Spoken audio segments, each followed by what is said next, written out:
So in this video, I'm gonna be covering badminton, and specifically, I'm gonna be covering one topic in badminton, which is key for playing at a higher level, and that topic is what I call switching. There might be different names for it, but it's a fundamental topic that every coach and every player at a higher level should understand. Switching, basically, there's two people on each team for badminton, and the shuttle goes only to one of them. Alright, so this is where the idea of switching comes from. It comes from the fact that when I play badminton, it can either go to me or it can go to my partner. And then there are certain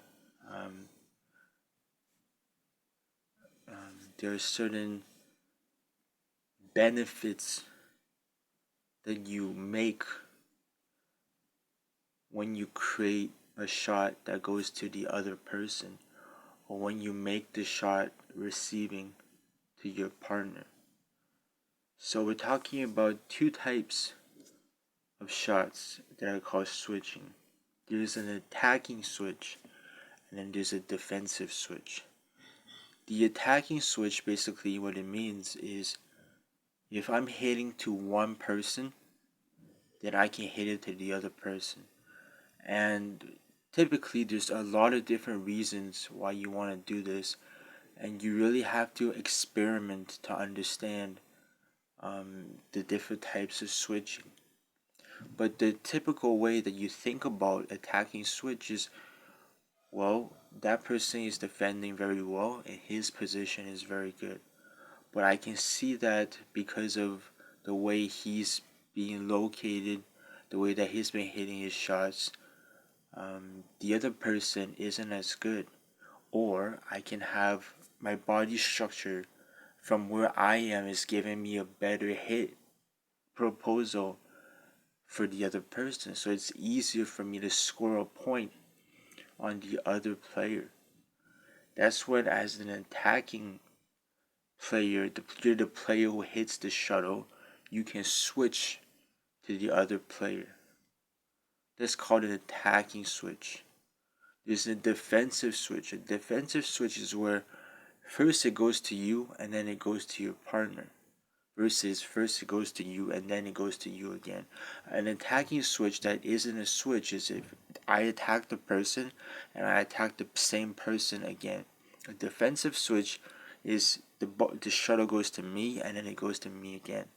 Sometimes in a defensive position, when you're in trouble and you don't feel comfortable playing defense, you want to try to force a switch to your partner, right? You want to force the opponent to hit a shot to your partner instead of you, right? Either by pushing for the body structure of the opponent, pushing for a certain way. For instance, I could be right here on the left. I push the shuttle to the right at a sharp angle that can cause a switch to my partner. The opponent's gonna hit the shot to my partner. Again, pushing different types of ideas where if I know that if I hit the shot clear to my opponent's backhand, the smash directly down the line is faster. So I might be thinking, okay, I'm gonna hit that shot, and I'm gonna bet that my partner's gonna retrieve it because the opponent's gonna think about hitting it to my partner, versus me just hitting it in the middle, and then it's gonna come right back to me rather than not. More about the attacking switch. The attacking switch, it can even just be a handle attacking switch, which means you're not necessarily doing it to further your chance. You're just doing it so you get in another position, right? When you hit the shuttle, that's where your position is. When you hit the the shuttle comes and it's time for you to hit, that's when the positioning is set, right? When you start to hit the shuttle, you can't change anything, right? So again, it's another thinking about. So what I want to reiterate is, okay, these theories, just think about switching. Try to think about this idea, this concept of how can I attack my opponent in the best way, depending on who or what is in which position, where they are on the court, the structure, the structure of my your opponent, right? If one player is slightly out of position, can I hit a switch to kind of have a more better position, right? Can I be more lethal hitting a switch? I have to think about hitting a switch.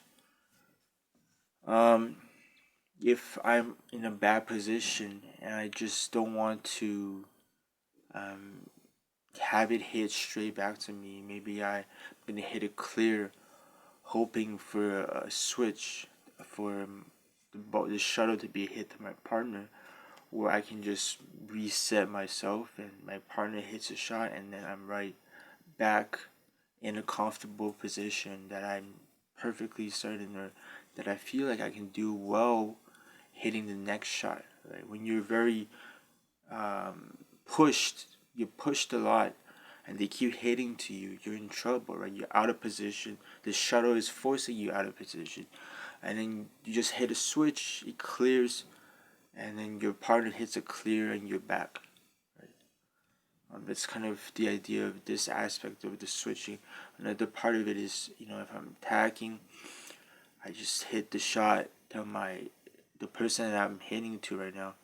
He's not letting me go. His position is very stable. I'm gonna hit it to the other person to try to get something to happen.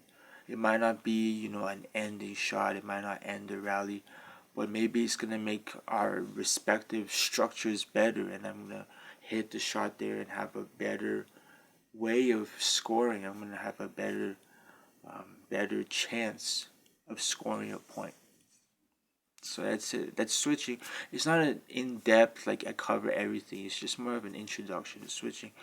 I feel it's very important to kind of understand this, and along with calling. Calling is again moving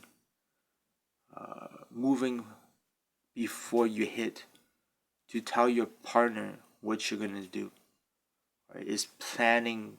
Instead of I'm just gonna react to the shot. I'm gonna plan.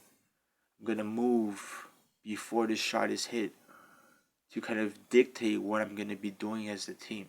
So switching and calling. I don't know if I covered it before. I think I covered it before already, but switching and calling are probably the two most important theories in advanced badminton. And it's very important that you know how to call. You know how to, you know, when you make a rotation, you have to call the rotation, right? You have to be comfortable with it versus going up there and back. You have to be comfortable knowing when am I going to go forward and backwards, when am I going to go rotation, and how to call that rotation, how to make a method that your partner agrees with, where if you see your partner do this, this is what they want, right? For instance, if I'm in the front court and I'm there and I'm waiting for the backcourt guy to move from side to side, I just don't move. That's one of the key calls, right? It's a very simple call, but again, people play with that sometimes, toy with that. They say, I'm gonna move a little bit to kind of tell him shift over to the left a bit, move a little bit this way, tell him shift to the right a little bit this way. Again, together it becomes a calling, just like in volleyball when you call when the in volleyball when the setter calls a play. Badminton is the same thing, except there's only one person that you're calling to. You're calling the play in badminton. In essence, means the shuttle comes and I'm moving, not to get the shuttle. I'm moving to tell my partner to get the shuttle, and I'm telling my partner how and when to get the shuttle. telling them how to get the shuttle. It's not just, oh, I'm moving for no reason. It's I'm moving, in this, and even in the next movements, right? If I make this move right here, I want my partner to make that move and then that move, right? Depending on what their call is, depending on who is the caller and what switches between callers. Um, so it's very fundamental to know calling. It's number one, calling. And number two is switching. If you can master these two concepts, you have a pretty good foundation. Of course, you have to know the very, very fundamental basics, which is front and back, side to side, and then to the next level, which is 45 degrees approximately. And you have to know the rotation.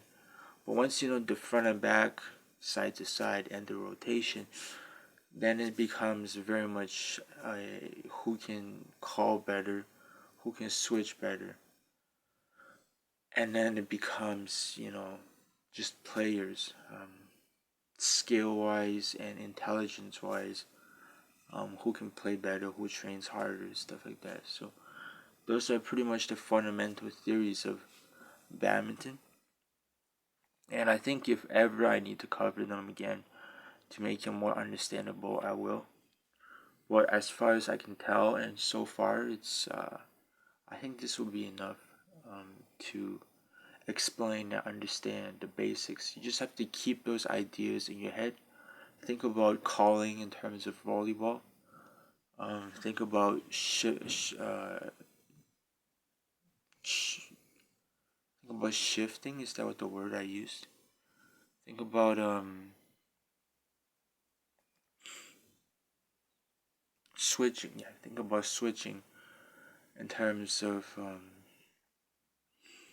just creativity. Like I can switch, and all of a sudden it goes from me to him. It goes from me to him. It goes from me to him. It goes from me, bam, my partner, me, him, bam, me. These ideas that you kind of have it in the back of your mind. They're not really when you play a bat. So again, there's I like to introduce another idea, which is in a basketball in a volleyball badminton game, there are times when you're unable to kind of focus deeply on everything. You can't always think things through. That's why you gotta focus on your intuition, right? You're not always gonna be able to really look that closely. And that's part of the game also, right? It's part of the game to guess and so we're talking about, you know, um calling and switching, you're also thinking about, friction, right? That's what causes points a lot of the time is friction, meaning it's not about, the fact that I made a mistake. It's just the fact that based on my position, it's very difficult for me to hit a good shot.